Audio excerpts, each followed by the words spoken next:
जय Hind students, class 10th exercise 6.4 question number 5.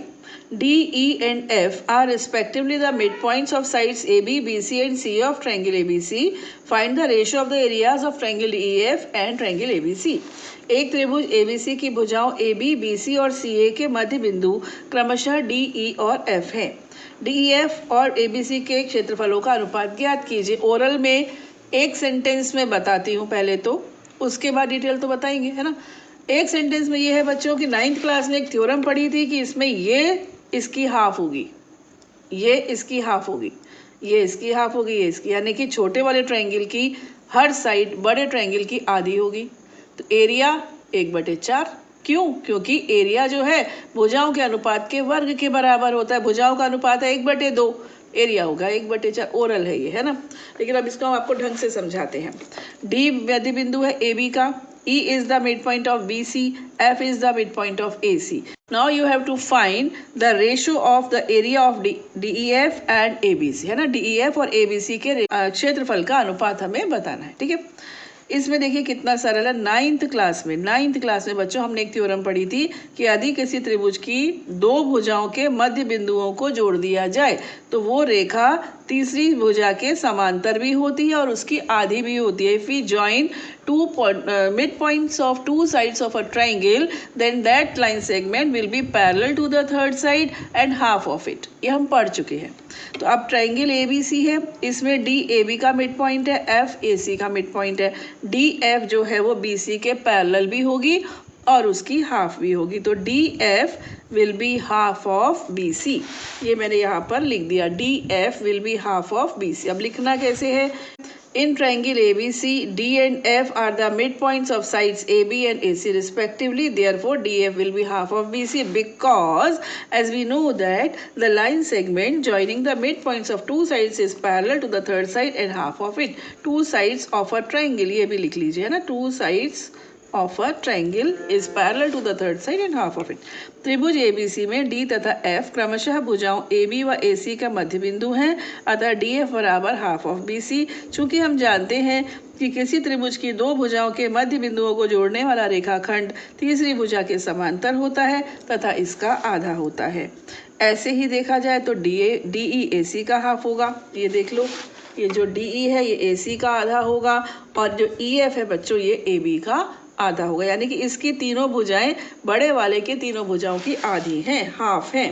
तो अगर मैं रेशो लूँ बच्चों, देखो BC को नीचे ले आते हैं ना DF के अपॉन में, तो DF के अपॉन में क्या आ गया? BC। सामने क्या रह गया? 1/2। ऐसी DE के अपॉन में कौन आएगा? AC। सामने क्या रहेगा? 1/2। ऐसी EF के बटे में क्या आ जाएगा? AB। और सामने क्या रहेगा? 1/2। यानी कि इन तीनों का रेशो कितना आया? 1/2। तीनों का रेशो बराबर है, यानी कि SSS सिमिलैरिटी थ्योरम अप्लाई हो गई। SSS समरूपता प्रमेय। समरूपता प्रमेय से क्या हुआ बच्चों? ये दोनों त्रिभुज समरूप हो गए, सिमिलर हो गए, DEF और ABC। अब हमने थ्योरम 6.6 पढ़ी है, उसमें क्या था कि एरियाज ऑफ सिमिलर ट्रायंगल्स पर बेस्ड थ्योरम है। तो इनका रेशो क्या होता है? इनकी साइड्स के रेशो का स्क्वायर होता है। ये बच्चों थ्योरम 6.6 है, यहाँ मैंने उसका कथन भी लिख दिया। दो समरूप त्रिभुजों के क्षेत्रफलों का अनुपात उनकी संगत भुजाओं के अनुपात के वर्ग के बराबर होता है। Since the ratio of the areas of two similar triangles is equal to the square of the ratio of their corresponding sides, तो इनका रेशो 1/4 हो जाएगा। देखो कैसे? DF upon BC, DE upon AC और EF अपॉन AB, ये सब के सब किसके इक्वल थे? 1/2। तो ये सब बराबर है 1/2 के स्क्वायर के। 1/2 का वर्ग क्या होता है? 1/4। तो ये बच्चों हमारा आंसर रेडी। आ गया समझ में? कुछ खास नहीं था, क्वेश्चन बहुत सिंपल था। Now come to the question number 6।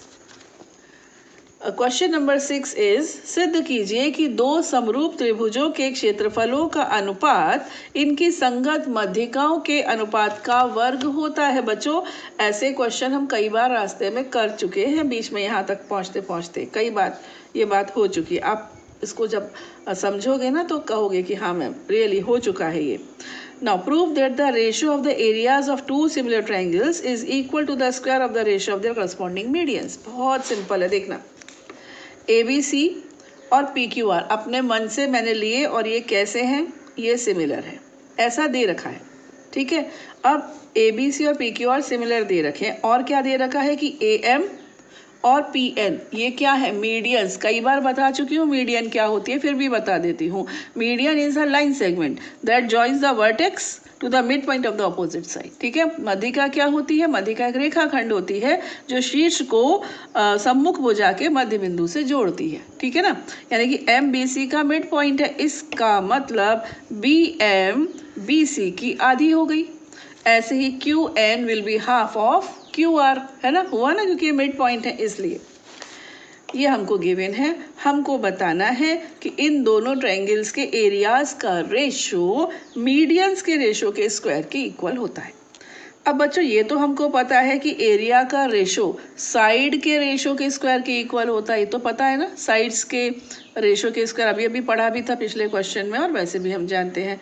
अब हमको बताना है कि साइड्स तो ठीक है, मीडियंस के भी रेशो के स्क्वायर के इक्वल होगा। इसके लिए हम क्या करते हैं, शुरुआत यहाँ से करी है मैंने, उल्टा वाला यहाँ से भी शुरुआत कर सकते हो। त्रिभुज ABC और त्रिभुज PQR समरूप है, सिमिलर हैं, तो इनकी साइड्स का रेशो बच्चों सेम होगा और इनके तीनों ही एंगल्स इक्वल होंगे क्योंकि ये समरूप है। यानी A इक्वल होगा P के, B इक्वल होगा Q के, C इक्वल होगा R के। तो हमको अभी ज़रूरत सिर्फ B की थी तो मैंने B लिखा, वैसे तो ये तीनों ही एंगल्स उनके जो करस्पॉन्डिंग तीनों एंगल्स हैं उनके इक्वल होंगे। तो मैंने कौन सा लिया है, केवल B और Q। ये तीनों ली हैं बच्चों, तीनों साइड्स का रेशो लिया है, यहाँ मैंने केवल ये दो लिए। अब जो बीच वाला है BC अपॉन QR, केवल इन दोनों को लेते हैं। अगर इसको थोड़ी देर के लिए छोड़ दो, केवल इन दोनों को लिया, ठीक है। अब इसको देखिए, इसको भी हाफ कर दिया, इसको भी हाफ कर सकते हैं ना, न्यूमरेटर और डिनोमिनेटर को सेम नंबर से हम डिवाइड कर सकते हैं, उनका कोई फर्क पड़ता नहीं है। तो मैंने आधा कर दिया। अभी अभी मैंने आपको बताया BC का आधा क्या, BM, QR का आधा क्या, QN, है ना, हाफ हाफ आ गए। ये सब मैंने यहाँ लिख भी दिया है कि BC का हाफ BM है और QR का हाफ QN है, क्योंकि AM और PN मीडियंस हैं, AM और PN मध्यिकाएं हैं, सब लिख भी दिया। अब आप ये छोटे वाले दो ट्रायंगल देखो तो, ABM दिखा आपको, ABM और PQN दिखा, ABM और PQN दिखा। इन दो त्रिभुजों में AB का रेशो PQ से और BM का रेशो QN से इक्वल है, साथ ही साथ angle B is equal to angle Q। तो SAS अप्लाई हुई ना, SAS, तो SAS से ये दोनों ट्रायंगल्स हो गए बच्चों सिमिलर, ठीक है, ये और ये दोनों हो गए सिमिलर। अब ये दोनों जब सिमिलर हो गए तो इसकी साइड्स का रेशो भी इक्वल हो गया, यानी कि AB अपॉन PQ, अब की बारी AM अपॉन PN के भी इक्वल आ गई ना, बात समझ में आ गई। ये छोटा ट्रायंगल, ये छोटा ट्रायंगल हो गए सिमिलर, SAS लग गई, समरूप हो गए। जब समरूप हो गए तो इनकी संगत भुजाओं का अनुपात भी बराबर हो गया, यानी AB अपॉन PQ अब की बार बराबर आ गई है AM अपॉन PN। बस इतनी सी बात थी। तो ये समरूप हो गया, यहाँ तक हो गया। अब यहाँ देखिए, अब AB अपॉन PQ, ये देखो AB upon PQ is equal to AM upon PN is equal to AM upon PN is equal to BM upon QN। हालांकि इसकी ज़रूरत नहीं है, फिर भी मैंने लिख लिया। Now we know that the ratio of the areas of two similar triangles is equal to the square of the ratio of their corresponding sides। ये क्या है, थ्योरम 6.6। हम जानते हैं कि दो समरूप त्रिभुजों के क्षेत्रफलों का अनुपात उनकी संगत भुजाओं के अनुपात के वर्ग के बराबर होता है। तो ये होता है, यह तीनों भुजाएं होती हैं लेकिन मैं एक ही ले ली। कौन सी ले ली, देखो ये एरिया है ABC का, ये एरिया है PQR का, ये दोनों समरूप हैं, सिमिलर हैं, इनका रेशो, ठीक है, इनकी साइड्स के रेशो के स्क्वायर के इक्वल होता है ना। तो तीनों साइड लेने की बजाय मैंने एक ही साइड का रेशो ले लिया, ठीक है, AB अपॉन PQ। अब ये जो AB अपॉन PQ था बच्चों, समीकरण A में ये किसके इक्वल है, AM upon PN। AB upon PQ किसके इक्वल है, AM अपॉन PN। तो ये आपका AB अपॉन PQ हो गया AM अपॉन PN। अब जो हमारा AB अपॉन PQ था, इसकी जगह पर हमने लिख दिया AM अपॉन PN। तो यही प्रूव करना था, यही तो सिद्ध करना था कि समरूप त्रिभुजों का क्षेत्रफल केवल उनकी भुजाओं के अनुपात के वर्ग के बराबर नहीं होता, बल्कि उनकी मीडियंस के रेशो के स्क्वायर के इक्वल भी होता है. It's not equal to only the ratio of their sides, square of the ratio of their sides, but it is also equal to the square of the ratio of its medians. Clear? I hope कि मैं सफल रही हूँ आपको समझाने में. नहीं तो बेटा वीडियो को 1-2 बार रिवाइंड करके देख लेना, फिर आपको अच्छे से क्लियर हो जाएगा. चैनल को सब्सक्राइब कर लेना, कमेंट करना. बच्चों खुश रहो. जय हिंद.